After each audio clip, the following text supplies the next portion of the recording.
Mutu Oyebika ou une école Songolo, il doit commencer par son père spirituel. Qui est le père spirituel de Niles? Naebi Pétain, Yende Fagaloba. Moi-même, je l'ai suivi.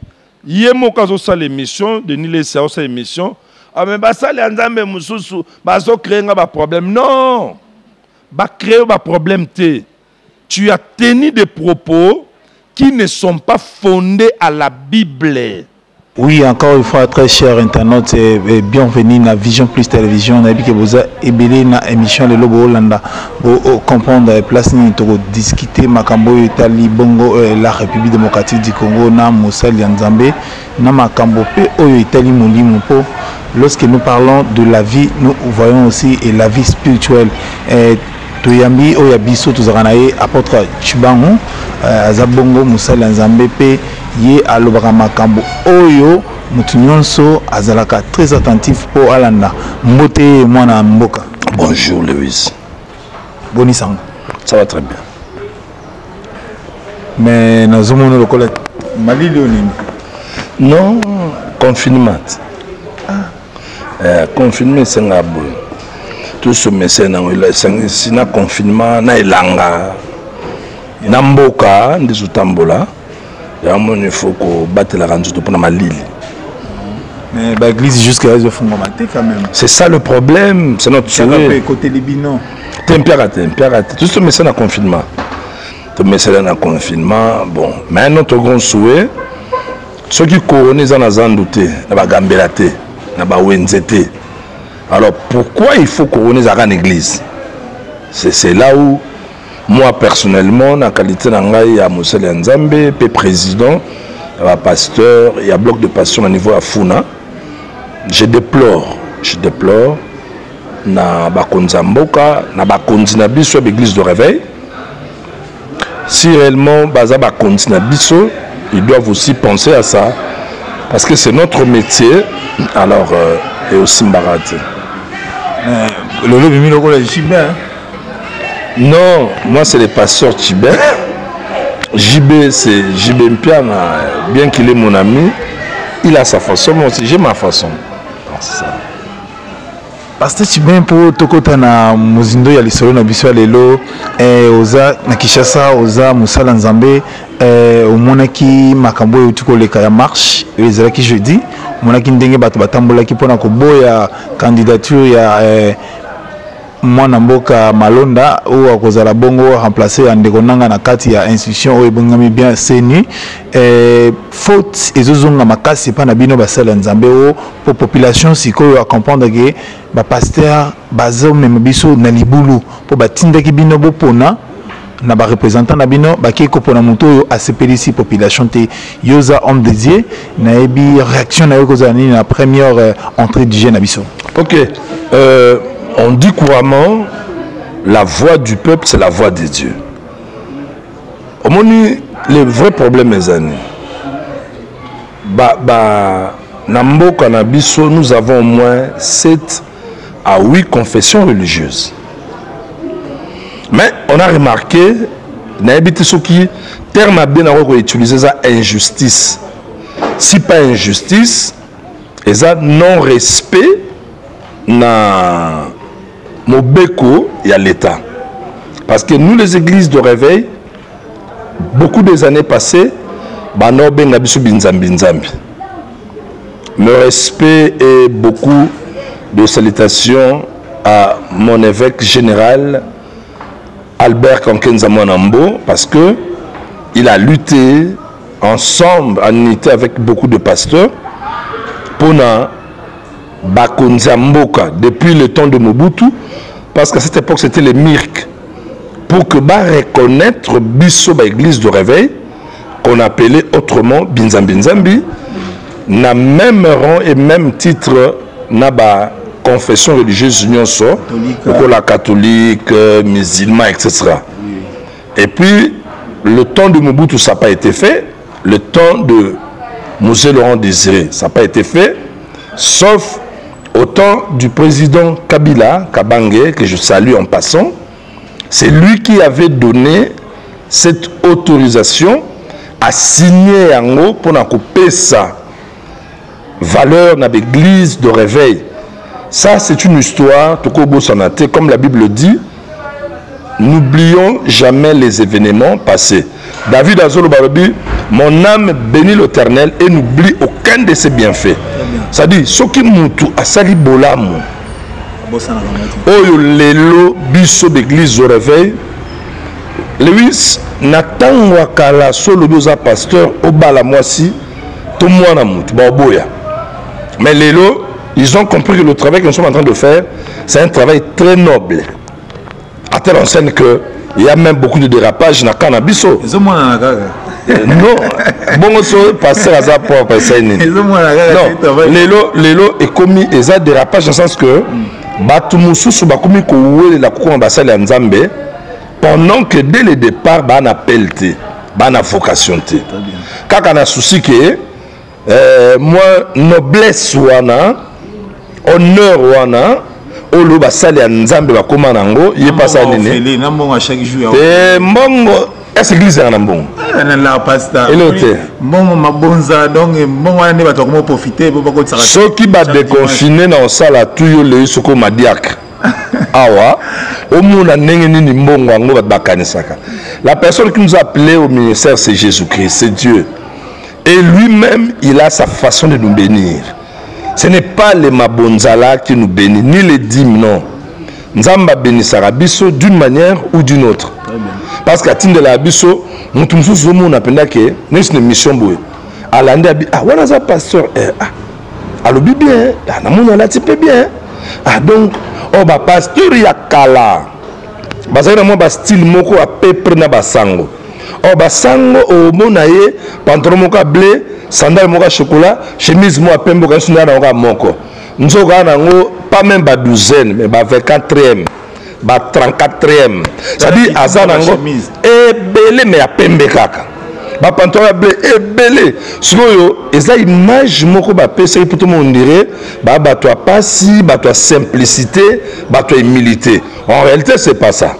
Donc pour être clair et respecter la question, moi je dirais que ezanango te ke basali ya nzambe bangondo akino na malonda te na yebsolo moko il y a un système o ezali na kati ya gouvernement na biso, et ce système, que tu veuilles ou pas, où tu es à l'intérieur ou tu ne veux pas, tu es dehors. Tu vois, tam su bozana bo aset, mais hors de où tu côté mon kobo côté où taka na ba corruption na vandi na talita nos na salle na ministère na tirali ko zatam sous 100 000 t ou 200 000 du côté boy 50 000 malamo moni 100 000 to 200 000 donc 600 besoin qui mbongo je sais pas na so peso ba réalité il y a système ndenge le kanaka ndenge le gars na autour ya omoni malonda kopona ndeko malonda. Il n'y a pas seulement l'église de réveil. Là, je vois notre pasteur Soni Kafuta, qui est pour l'instant le représentant légal. Moi, je parle de notre part. Oui. Le reste, c'est Zabasango, musulmans. Allez aussi leur poser la question. Mais, ce qui est pour Namutouana et pour le peuple, ils ont compris que, avec cette allure, la fois passée ou les années passées, il y avait des choses pas propres dans l'élection. Si le peuple a refusé, la voix du peuple, c'est la voix de Dieu. À telle enseigne que le peuple s'est manifesté à Tamboli. Le peuple a fait cette marche, n'a pas deux points. Il y a le point, il y a Kubo et Makambo. Il y a Malonda, deuxième point, et Zali Kambo, il y a Kubo et Loi Minako. Des marchands nécessairement. Net babut mi balé à marche yango.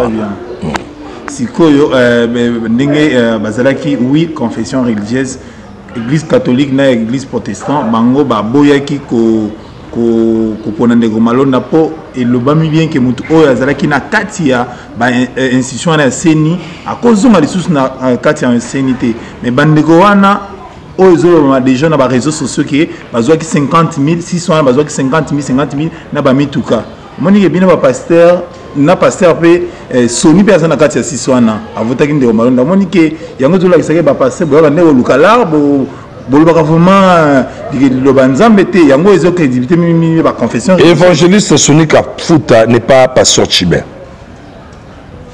Yango ba payer pe na église na pour ajouter na question. Mais wana sikoyo ba conséquence ya ba choix mususu oyo omoni d'abord d'intérêt na yo, omoni intérêt peuple te. Parce que si l'église catholique et protestante va se retirer baboyango, papa na biso Sonika Futa, connaissant la réalité, parce que ça bilom sous dans la boîte et bipé réalité.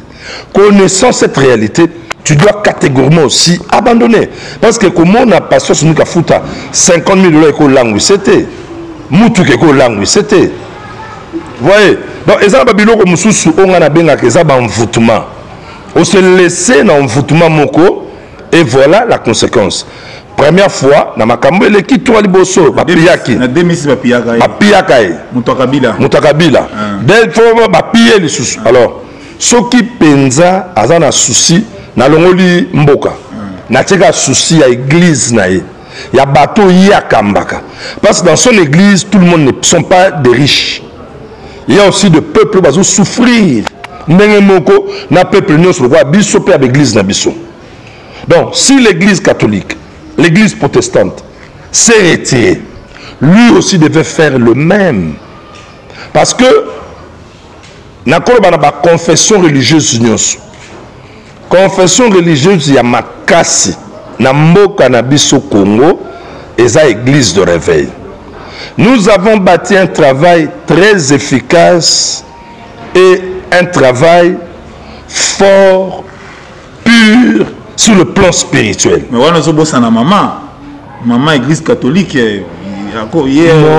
On a besoin de maman pasteur. Tobosani y était. Bisonio sotouta kikuna.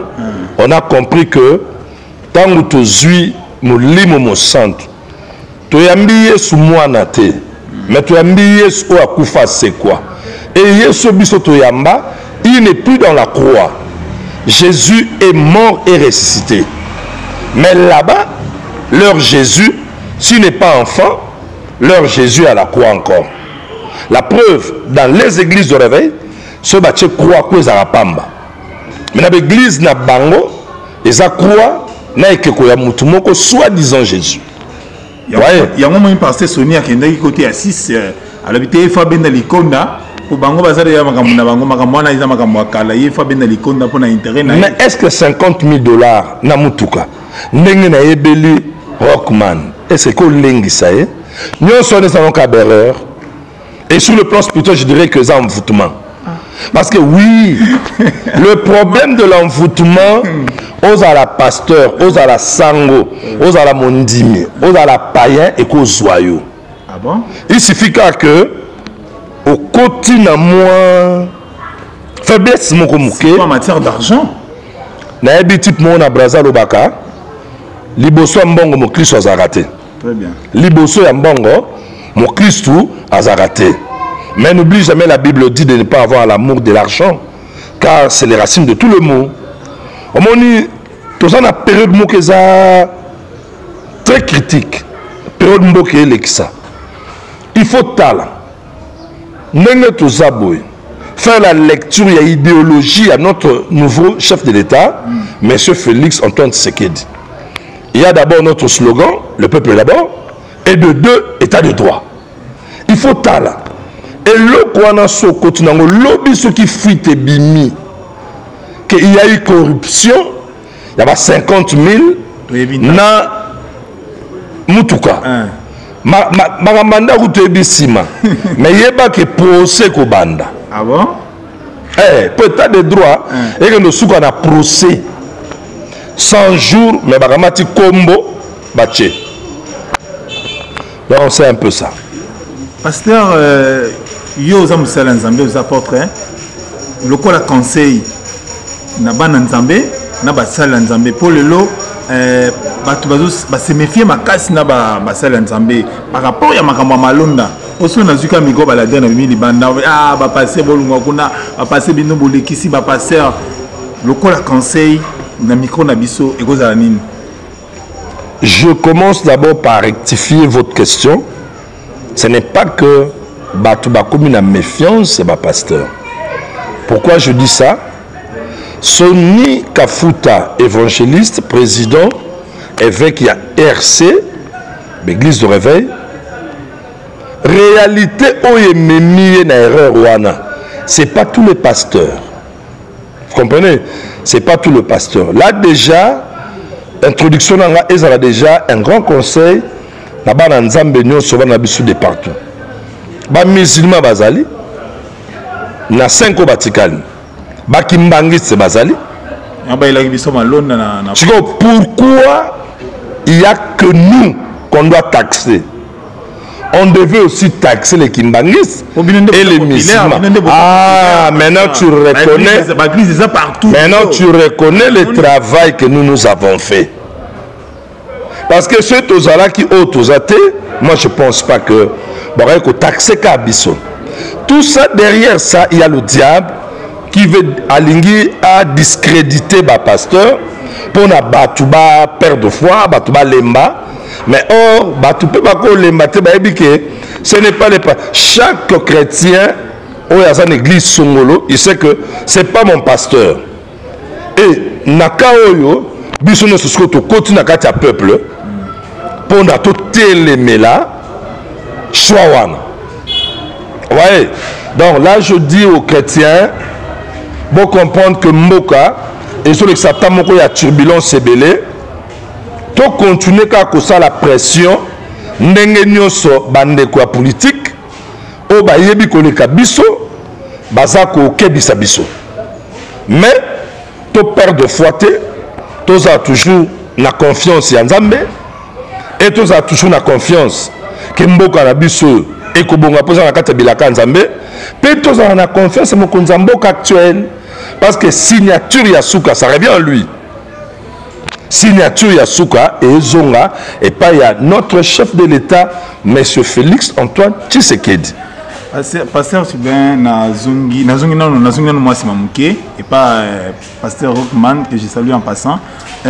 Pourquoi Batara église naïe si ko bandimina bazana 4 églises wana bako reprocher nini yo le bana place bandimina bandimi ya église ne attends soki ayokaka bango azana ba moto kabila voilà azokopere na kabila tout soki ayokaka bandimi yango pe kimisa na batu na église na ye autour de s'appeler même à 100 personnes na amphithéâtre wana na yebite yo lokoloza journaliste botambolaka yo ndo yebi que bandimi kimanga na yebika ke pasteur ou évangéliste Sonny Kafuta azana église pas seulement église azana ba église pour aboti ba nebele ba armée de l'éternel les amba place belé na kisasa pe na mukili mais ce qui est na église mère place yemoka zo kamba et que baisse ezali pas même 100 personnes en ça n'engage que lui et ça na biloko mususu il faut être ya yemoko que bana na koti kopo yo na moni et comme Bimisanga li bande à vocation nangai. C'est à lui maintenant, il y a Ozonga. Ce qui penza azarana bolingo bandimiwana. Pe bolingo ya mboka, il y a deux choses. Kozana bolingo ya bandimi, pe bolingo ya mboka Congo. On ne doit pas continuer toujours avec la même vie. Il y a souffrance, il y a difficulté. Biloko o kout na mboka msusu ba tourner page. Mais biso, la vie commence par le pain. Il faut chercher le pain. Dollar descend. Chercher à manger. Transport passi. Transport kolata. Tout ça c'est difficile. On a déjà tourné la page sur social na anglais à koliana kolata. Donc le conseil est que papa nabiso Sonny yoza na kati ya boîte de réalité. Soki bandeko, il y a catholique. Bandeko, il y a protestant. Babendani, bamoni que Monsieur Malonda a sa dignité. Il y a kozwa présidence, il y a Seni rejoindre Bango. C'est juste pour que l'obisoke baby ose à la cité, toi qui nous représente l'église de réveil Nyonso, pour l'obito comment les sous marginalisés. C'est ça le conseil que je peux donner. Très bien, Batunus Baza, branché, connecté, vous comprendre en dengue, apporte Tibien, Azako, Limole, Labino, ce qui se passe dans la 4 République démocratique du Congo, apporte Ndengue Nazobengo, apporte Pasteur, bon, nous sommes Moussali Nzambé, dans langage moro simple. La Mougapé Baza la marche le 13, mais marche où tu colles les cas, quand même il y a eu des dérapages. Conseil Ningoloba. Pourquoi la Mouka a s'associé comme Balamote? Pourquoi? Si réellement nous luttons pour le bien du pays. J'ai suivi beaucoup de leaders politiques au Bazobano, marche Kozala, Bozala, beaucoup de marches pacifiques. Notre constitution n'a pas interdit la marche, surtout pacifique. Non. Tant que nous avons revendiqué mécontentement par rapport à les Kambumoko, on doit les laisser. Alors comme eux ils ont trouvé mieux, il y a ça là, il y a un dengue là-bas. Total. Bandoko FCC balobi cardinal Ambongo na Bokundo il y a ECC baza batu ya la Muka. C'est pour cela bazo tinga batu ba contester contre la candidature ya Ndeko Malone et contre nini pouvoir Ndeko Malone dans la marche ya la Muka. Et aux appoints. Parce que ça que marche natina. J'ai défini marche au Salama. Ça impose à deux raisons. To boy loi Minako et to boy choix ya Malonda. Oh ya bango parce que je n'ai pas eu des informations. Na évité sur ya la Muka et ça peut na même ordre du détour ya bango et ça mususu. Alors sur cette question, ceux qui battent c'est babi que Batouana basa batola muka. Ndeko nani nani cardinal no Bukundo basa batola muka. Il s'oppose toujours na makambo ya il s'oppose toujours na makambo ya FCC. Là, je n'ai pas vraiment trop d'arguments parce que je ne suis pas ou je ne fais pas partie de la boîte pour nous yébake cardinal nana no basa batola bandeni. Non, il va monter. Ça congolais, tu as un point de vue? Est-ce que Bango ils ont des preuves. Ils ont ça. Ça ne veut pas dire que parce que je suis congolais, je dois tout connaître, non. Moi, je ne suis pas politicien, moi, je suis pasteur. Très bien, les amis, vous comprenez, apôtre Tibien a expliqué tout qu'est-ce qu'on a mozindo makambo italimbo kana spiritualité, apôtre Tibien, pasteur ya église Philadelphie, Roland Dalo à lobby Makamunyo Sofacha Osala pour le moment Azalokola Mutumoroboye Azo tracé Nzela pour 2018. C'est-à-dire que nous avons 2023 Tozalaga Boye Lipe Rozalaga Lipe Kobanda Kondagaga ba garantie andako Tokobanda Kofuta Siko ba 20 mois dollars na bi euro mata 300 hein na évité ndenge Roland Dalo lobeli yango comme si vraiment Facha Osala le logoté je ne sais pas. Bon moni. Si notre pasteur Roland Dalo, que nous aimons et respectons beaucoup, peut aussi nous aider à éclaircir cette prophétie, ça sera mieux. Très bien. Quand Dieu te donne un message, attention, message o ebimaka pona mokonzi ya mboka. Soyez-en sûrs que il y aura des interprétations.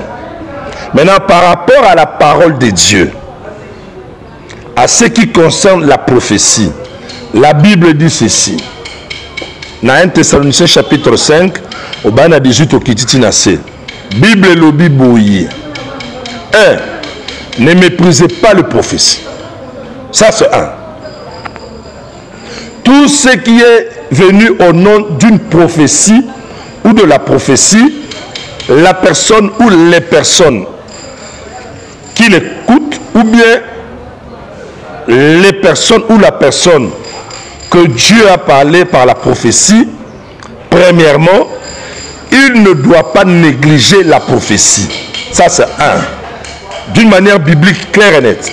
De 2, examiner la prophétie. Très bien. C'est ce que nous sommes en train de faire. Chacun est libre. Loko Lebimi Pona Mokonzi Mboka, qui est notre président. Et puis, la partie suivante de la prophétie est liée à Mboka. Nous faisons partie de Mboka. Tout chrétien, tout Congolais est libre d'examiner cette prophétie. Quand on parle sur examiner, ça dit maintenant ça bien à étudier, à analyser, à l'obanandengé. Et troisième point, retenez ce qui est bon. Ça c'est par rapport à la prophétie. Maintenant tous on a sur la prophétie. La prophétie. Naï, pasteur Chibin. Nazan a quatre vent prophétique. J'aime la prophétie parce que la prophétie nous oriente, nous révèle des choses à venir et des fois nous éclaire. Très bien. Prophétie oyo na yoki yoki yango na bandeli yango.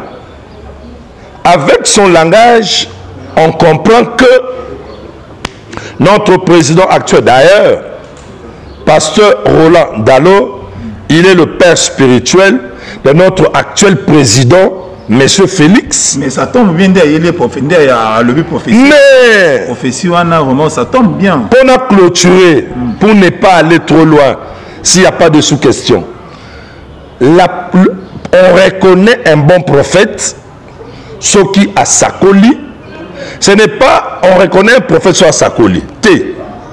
Lewis, baye bakamo Sakoli, soka Sakoli bongo makamo kokisami. Et comme la prophétie parle du futur, donc tout c'est là. Donc binobo kangango. Abonné pour nanga. Je dis d'abord non. Ah très bien. Pour moi, par rapport à Moussala Oyo, notre présence au Sala, déjà, nous voyons des signes.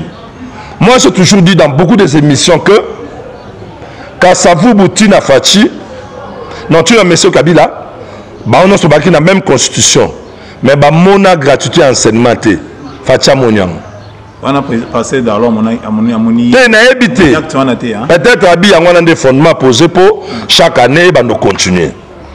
Pour évoluer. Le seul président chrétien a organisé une journée par l'acquis que ça sera comme ça les années, des années, chaque fois, qu'on dédie Mboka comme on a Mboka Nzambe. Ça c'est extraordinaire. On pose maintenant la question. En 2023, ceux qui président Abimi Azam musulman. Lewis, boye bake makambe ko changer. Au président Fachi a le bureau est tombé au musulman. Mais c'est ça non? Est-ce que musulman ko dans ndima aka Nzambe? C'est pourquoi moni toute prophétie n'est pas appelée ya olubango. Très bien. Et ça la prophétie mususu ce qui est moi qui est prophète.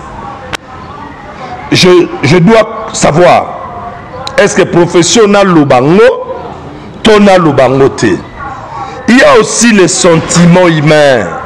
Il y a aussi l'influence des gens. Dieu intelligent, hein, lui. Il y a un moment donné, la professeur Lobi examiner la prophétie. Donc, pasteur Darlo a examiné la prophétie n'a été. Na bato ba oyoka. Bato ba oyoka prophétie, bon examiner. Attends. Est-ce que likambo nzamba liba bako examiner? Oh nzamba lobi. Nzambe penda lobi, nzamba lobi et que bato ba examiner. Non, c'est parce que la prophétie sort. L'intelligence paye à mout. Na mayele paye à mout. Moli me connecté et pesi na mutu, mutu andobi misa. Oza sûr que nzambe na par exemple, mutu moko ayebi pena français bien té. Mais est-ce qu'on se peut sa prophétie na français? Surtout on appelle sa prophétie na français. Il est sur le français bien té. On appelle ça na berère. Est-ce que nzamba go serrer à français? Dans un peu dans le banine. Prophétie so ki nzamba lobi to examiner. C'est parce que ezobima na kati ya mutu. Na kati ya mutu mutu akoza pe na ba sentiment personnel. Akoza la pe na ba influence moko boye. Mutu étant mutu. Donc pasteur Darlo a salé mabe a salé malam d'après yo. Quant à moi, c'est à lui. Yaoyeba, est-ce que la prophétie qu'il a donnée, c'est comme ça que ça devait se présenter. Alors, je ne peux pas directement dire qu'il y a Salim Abé. Non.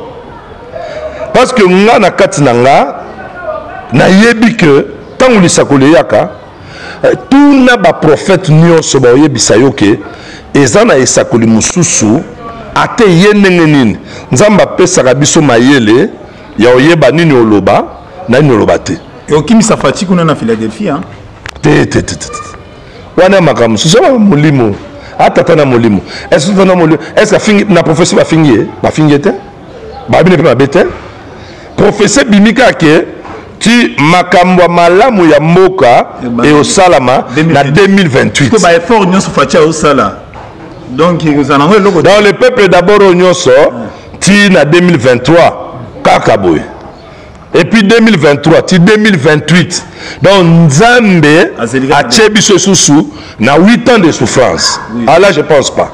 Ah bon? Et puis je crois pas.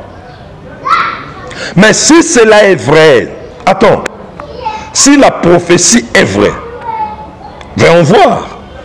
Très bien, naebi ke toujours de 2028 ndenge Roland Dalo a lobby tokomi na suka émission na biso. Moi deux petites questions pour tout acheminer vers suka émission na biso.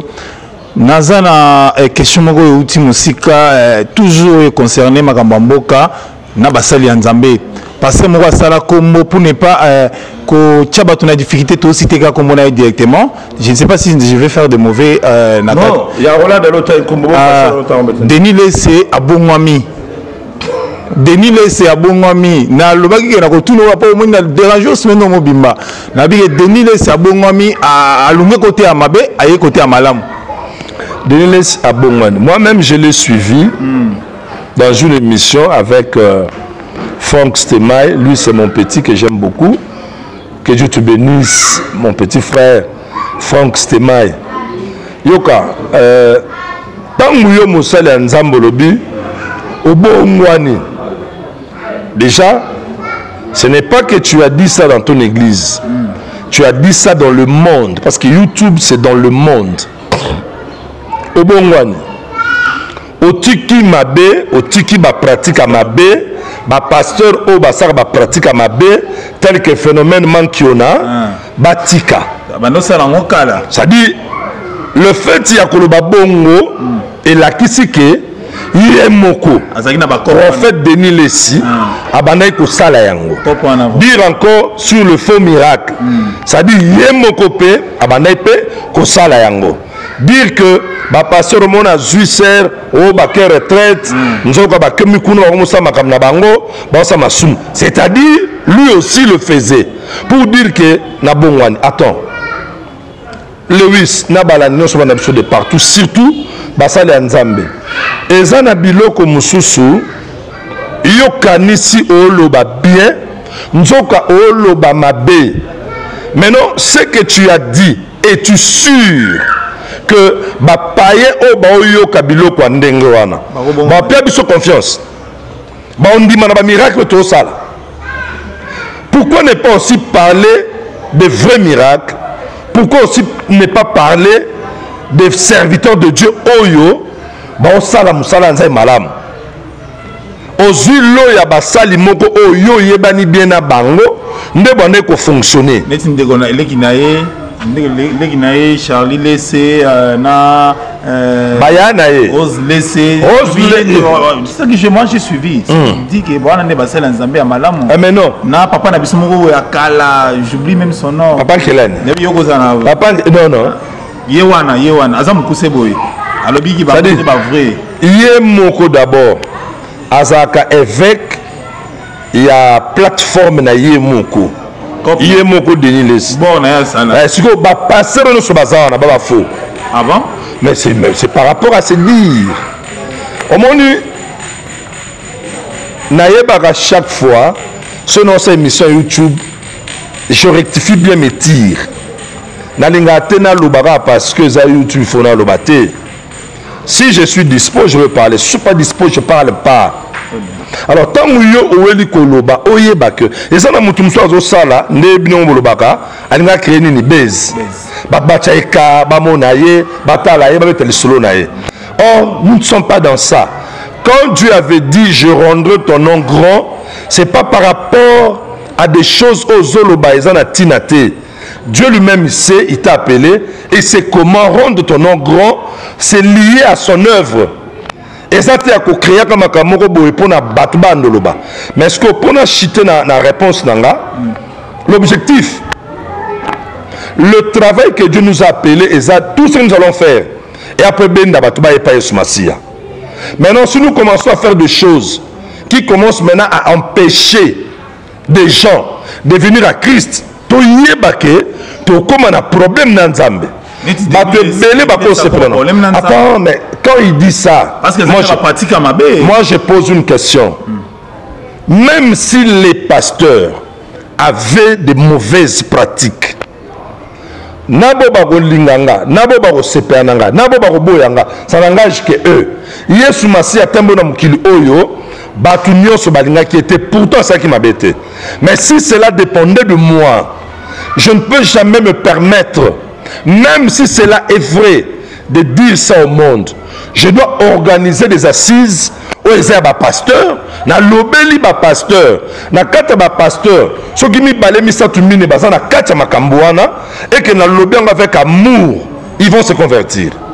Mais dire ça comme ça dans le monde, tu oublies que ezape na batu mususu oyo posa nezali que non tenga informa no sambela na ba nolanda nzambe. Et quand tu dis ça, tu les as encouragés de suivre Jésus, de choisir une église. Moi, j'ai toujours été contre Yabandimi Bazanga ba pasteur Bazanga d'église.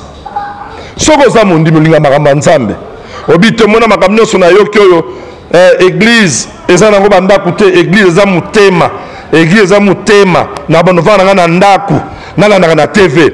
Tu vois maintenant que tes propos a empêché, a mis une barrière pour que Batou, Bayan église, dans millénaire, si tu as ton docteur, tu as ton hôpital, tu as ton avocat, tu dois aussi avoir un pasteur qui a une église.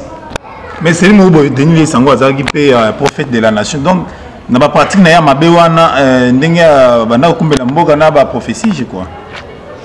C'est pourquoi Lewis omoni tango muto lobi makambu, il faut tozala na discernement des esprits.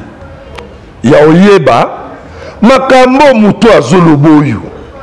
Est-ce que na katne molimo nzambe eza na mwasi moko na Bible amona Paul aolekana abandi ko sakola alobi boyo kaye baoyo baza basali nzambe ya solo. Mais Paul, premier jour, deuxième jour, troisième jour, le jour suivant, Paul a télé la binono. Moi, soyo, makambolo, c'est vrai. Mais l'esprit qui l'anime, ce n'est pas l'esprit de Dieu. C'est l'esprit de Python. Parce que tu veux pas te conclure. Dernier mot, dernier mot, je tiens à encourager tous les enfants de Dieu. Continuez toujours à faire confiance aux hommes de Dieu. Les soi-disant serviteurs de Dieu qui parlent mal, à la télé ou comment, méfiez-vous d'eux. Ce ne sont pas de vrais serviteurs de Dieu. Un vrai serviteur de Dieu, il doit d'abord voir l'intérêt de Dieu et l'intérêt du royaume. Et pousser les gens à faire confiance aux hommes de Dieu. Mais si un homme de Dieu, entre guillemets, il fait un travail qui la confiance il n'est pas serviteur de Dieu. Naibiki bozaki belé bolandi apôtre Tiben naibiki surtout bandi ko lobato ko malobi to ko timba la sima naibiki boza la brancher connecté toujours na Vision Plus télévision.